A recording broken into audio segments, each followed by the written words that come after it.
So today we are going to be making a large hot pad for casserole dishes.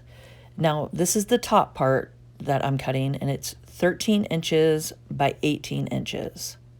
So I'm getting that all cut out, and then I do the batting underneath it, which is slightly larger, about 1 inch to 2 inches, and you need two of them, 2 layers of the batting. And now I'm doing the backing and cutting it the same size as the batting. So we're getting that all ready, and I will pin everything every couple of inches or so. I will be sewing horizontal lines, so I'm finding the middle of this way, and it's 6.5 by 6.5, adding some masking tape. And now I am cutting out strips for the binding. I'm doing 2.25 inch.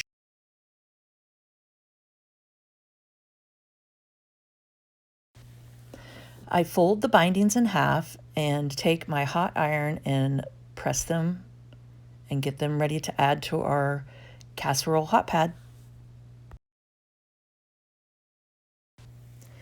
I am showing you guys how I add my little guide here for quilting, and you'll see when I put my the casserole hot pad up there, you'll see that I just line it up and I do a 1 inch every time. So I'm just putting this back in, tightening it up, and just finding a 1 inch and then tightening it up.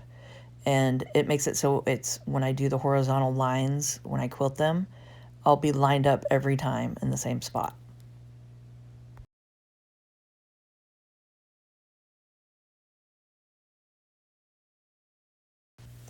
So I have my needle lined up right beside the masking tape, about 1/8 of an inch. I'm not sewing right on the masking tape. I'm just kind of lined up right beside it so it gives me a guide. And we know that it's straight because I went ahead and just, measured it on each side and got it all lined up. So I'm just slowly going down it and making sure to make this middle line as straight as I can get it.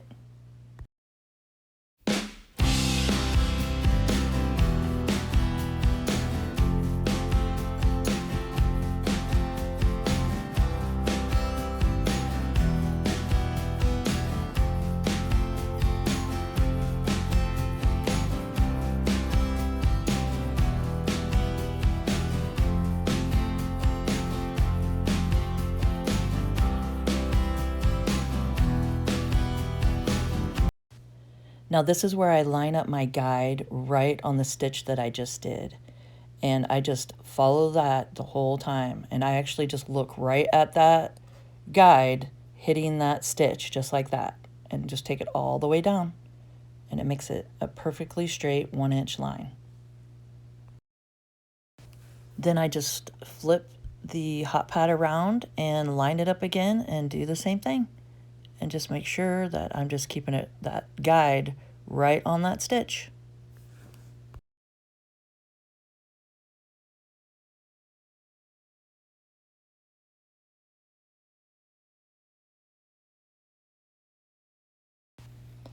Now I'm lining my ruler up with the top part there and just making sure that that's all straight, and then just giving it a cut and straightening everything out. So now I'm measuring the width by height for this hot pad for the bindings, and that is 65. And then I'm gonna add about 8 inches or so. So 73 is kind of what I'm giving it, 73, 75 inches.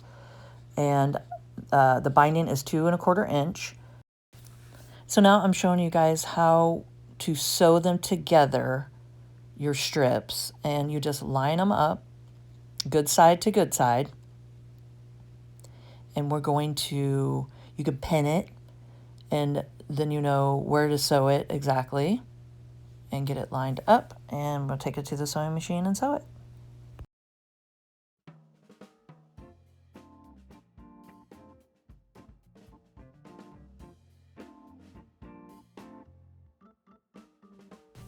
So I am just lining it up, and I'm just going to sew from one corner over to the next corner.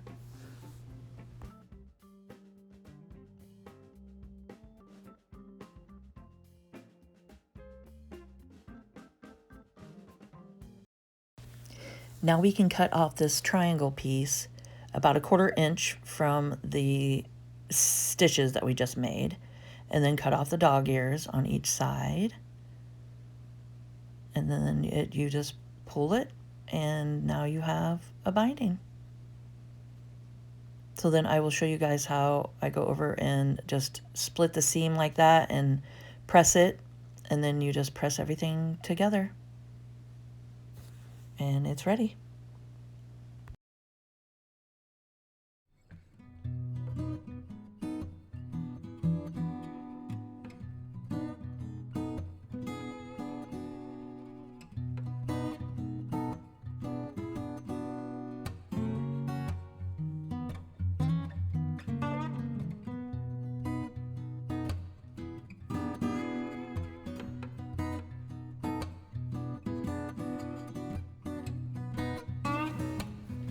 So you take the raw edges and you place it on the raw edges of the hot pad, and you just place it just like that. And what I'm going to do is I like to sew the tip of it down, and I will open it up and just sew on the inside along there, just to about there. And then I close it, cut my threads, and then I'll start about there and go down. So we leave the top open, and I'll show you guys this. So I'm going to open up the fold and start at the triangle tip, 45-degree angle that I did. And I'm going to start there, sew down about maybe 3 to 4 inches. I just like to sew I know everybody doesn't do this, but I like to sew the tip part down, because if I don't, it gets on the other side of the binding and it'll stick out every time. And I don't know if it's something I'm doing, but it just kind of secures it for me. So I just kind of sew that down about 3 to 4 inches. Then I take the fold and I'll go ahead and cut the string and stuff right here. And then I fold it back to normal, and I start on the top about there and then sew all the way around.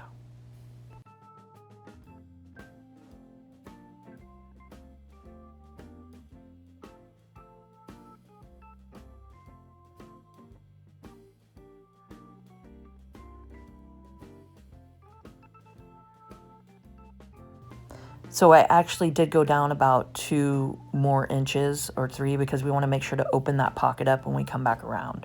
So don't sew it right at the top right there. So just make sure you have a little flap and a pocket, and you guys will see when I come back around too.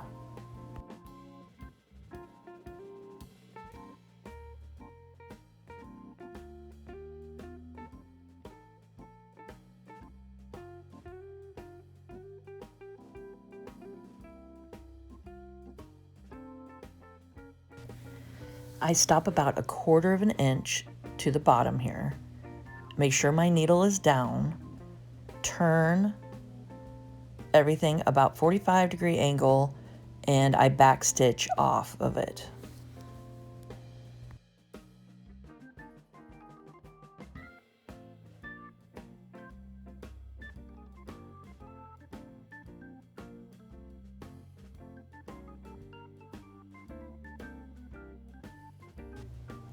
I'm going to show you guys how I make a miter corner. So you just take it, turn your project sideways. I keep my finger down at the bottom, pull it straight up and then straight back down. And then you'll see the raw edges line up, and then that fold at the top lines up. So I'll show you guys again. So I just fold it up, fold it back down, and then the fold goes up at the top, and then the raw edges line up together just like that. And then you pop it right back under just like that, and sew 1/4 of an inch all the way down to the next, and then stop 1/4 inch from the bottom.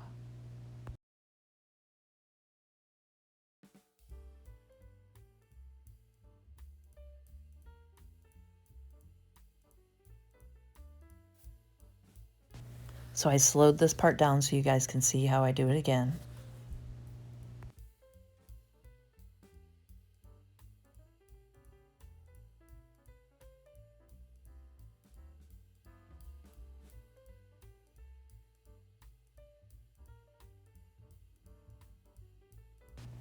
This might be a better view for you guys to see. So I just pull it up and then just pull it right back down, just like that. So once you get it, it's actually not too bad. So you're just kind of making just a little fold there. So we're coming up at the end here of the binding, and there's the little pocket I was talking about. So I made sure to leave at least 2 to 3 inches of an opening. And we're gonna make sure, and I stopped up there, you can see I stopped about 4 inches or so away from the end here. So you're gonna wanna cut it probably about 1 inch where it'll tuck in that pocket. And you wanna make sure it's 1 inch longer. And then you just take it and tuck it in, just like that. Get it all lined up, and then you just keep sewing all the way down.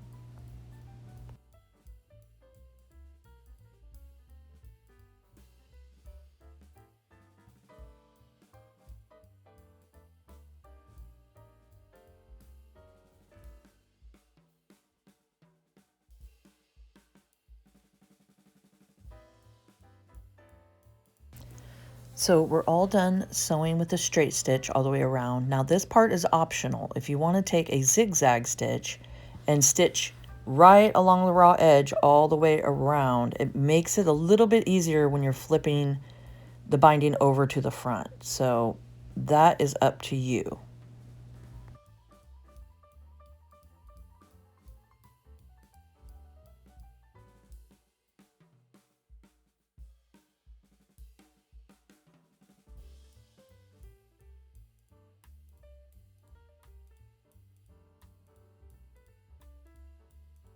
I am flipping the binding around in the front and taking my Wonder Clips, and I went ahead and started right there on the spot where the bindings met at the end, and I clipped that first. Then I just take the corners and go down and then pop the other one right back up. So you just smooth it down, and I just pin the corners. So you're just making just a little fold right there on the corner and just clipping it. And I'm going to start sewing. And if you want, the whole time, if you want, you could put on your walking foot if you're more comfortable with that. Just for some reason, my walking foot, I can't put that guide on it. It doesn't attach to it. So I actually, my Janome, I just got it not long ago. And I'll put the review, I did a review video on it. If you guys want to see it, I'll put that on the end screen here. But it's a workhorse. I don't really need to add the walking foot, but I'm just showing you guys that you can go ahead and put your walking foot on, especially with the binding part here, because when you get into the folds and the corners, you're getting all that fabric folded up, and some machines won't go through that easy. Now with a walking foot, it'll grab all the fabric at the same time and pull it through. So that's the great thing about the walking foot. So I was just showing you guys that you can go ahead and put that on if you would like.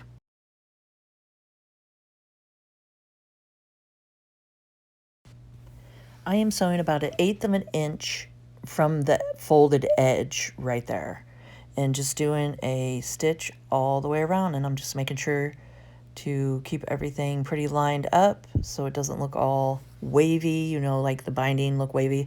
So you want to kind of make sure it looks fairly even. And then you could take out your clip right here, and I get to that corner, and I make sure to put at least the needle into like right on the edge of it, and make sure the needle's down, and then go ahead and lift your foot up and then turn it, and it just makes it so much easier leaving that needle down, and then just line everything back up and just keep on sewing. Sorry, my hand's in the way. I'm trying to find the best angle for you guys, but next time I'll make sure my camera's up a little bit higher so you guys can see, but I'm trying to walk you guys through it too by talking and letting you know. So yeah, you could see it's just, I'm like 1/8 of an inch right there, and just working my way all the way down it. And then I get down to that next corner and do the same thing. So I make sure to get right to that corner, put my needle into that fold, leave the needle down, and then just turn it.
So I make sure when I get to the end where I started right here, I make sure to go ahead and back stitch. So you want to make sure just to get a little back stitch in there.